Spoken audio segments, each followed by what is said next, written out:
আসসালামু আলাইকুম। Hello' everyone. আজি আমি এয়াৰটেল পেমেণ্ট বেংকৰ বিষয়ে আলোচনা কৰিম।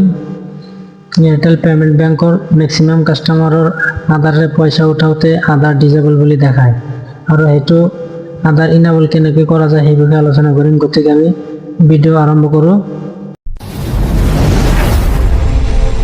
প্ৰথমে আমি আমাৰ মোবাইলত এয়াৰটেল পেমেণ্ট বেংকৰ যিটো হোৱাটছএপ বেংকিং নাম্বাৰ সেইটো ছেভ কৰি ৰাখিছোঁ, এয়াৰটেল পেমেণ্ট বেংক বুলি। এইটো আমি হোৱাটছএপত গৈ সেইটো নাম্বাৰ অন কৰি তাত হাই বুলি এটা মেছেজ কৰিম, যেনেকৈ আমি কৰি আছোঁ। আপোনালোকে ৰ'ব, এয়াৰটেল পেমেণ্ট বেংকৰ নাম দি আমি নাম্বাৰটো ছেভ কৰিছোঁ। এইটো অন কৰাৰ পিছত আমি ইয়াত হাই বুলি এটা মেছেজ দিলোঁ।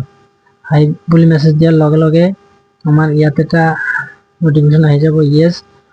গতিকে আমি ইয়াত ইয়েছ কৰিম। ইয়েছ কৰাৰ লগে লগে আমাৰ ইয়াত আকৌ এটা অপশ্যন আহিব, ৱাল ছাৰ্ভিচেছ।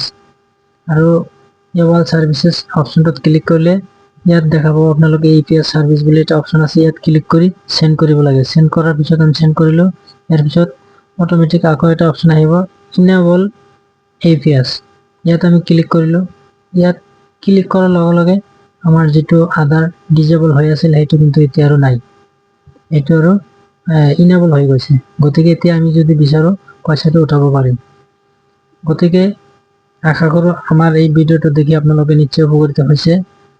গতিকে যদি আপোনালোকে নতুনকৈ আমাৰ এই ভিডিঅ' দেখিছে তেনেহ'লে নিশ্চয় আমাৰ চেনেলটো ছাবস্ক্ৰাইব কৰি ৰাখিব, পৰৱৰ্তী সময়ত যাতে আপোনালোকে নটিফিকেশ্যনটো পাই যায়।